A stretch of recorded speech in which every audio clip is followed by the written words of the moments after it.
તો પાવનકારી શ્રાવણ માસનો પ્રારંભ થઈ ગયો છે અને શ્રાવણના પ્રથમ દિવસે જ પ્રથમ જ્યોતિર્લિંગ કે સોમનાથમાં શ્રદ્ધાળુઓનો ભારે ધસારો જોવા મળી રહ્યો છે। મોટી સંખ્યામાં ભાવિકોએ સોમનાથ મહાદેવના દર્શન કર્યા। હર હર મહાદેવના નાદથી ગુંજી ઉઠ્યું છે મંદિર પરિસર। સોમેશ્વર મહાદેવને કરાયા દિવ્ય શણગાર। તો પાવનકારી શ્રાવણ માસનો આજથી પ્રારંભ થયો છે, ત્યારે રાજ્યભરના શિવ મંદિરોમાં ભાવિક ભક્તોની ભારે ભીડ ઉમટી પડી છે। ખાસ તો પ્રથમ જ્યોતિર્લિંગ ધામ એવા સોમનાથ ધામમાં વહેલી સવારથી જ શિવ ભક્તો સોમેશ્વરના દિવ્ય રૂપના દર્શન માટે પહોંચી રહ્યા છે। ભક્તિમય વાતાવરણ વચ્ચે જય સોમનાથ અને હર હર મહાદેવના નાદથી મંદિર પરિસર ગુંજી ઉઠ્યું છે।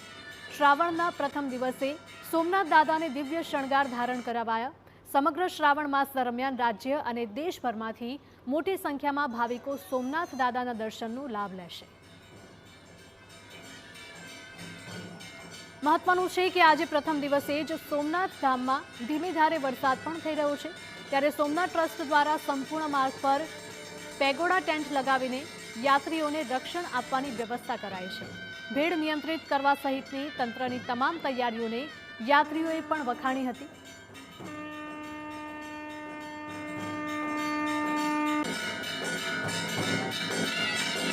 बात करो तो कुछ अलग ही यहाँ पे महसूस होता है। आप आएंगे एकदम मग्न हो जाएंगे, भगवान में लीन हो जाएंगे। आप सामने जैसे उनके दृश्य देखते हैं, बिल्कुल एकदम ऐसा लगेगा कि बिल्कुल कुछ अलग ही आपको महसूस हो रहा है। माहौल के बारे में बात करूँ तो बहुत ही अच्छा है, जिससे बिल्कुल आराम से आप आए, कोई दिक्कत नहीं होगी, ना खाने पीने में, ना रहने की सुविधा में, ना आपको मंदिर के अंदर कहीं भी कोई भी कुछ भी दिक्कत होगी। बहुत प्यारी एकदम पूरी व्यवस्था है।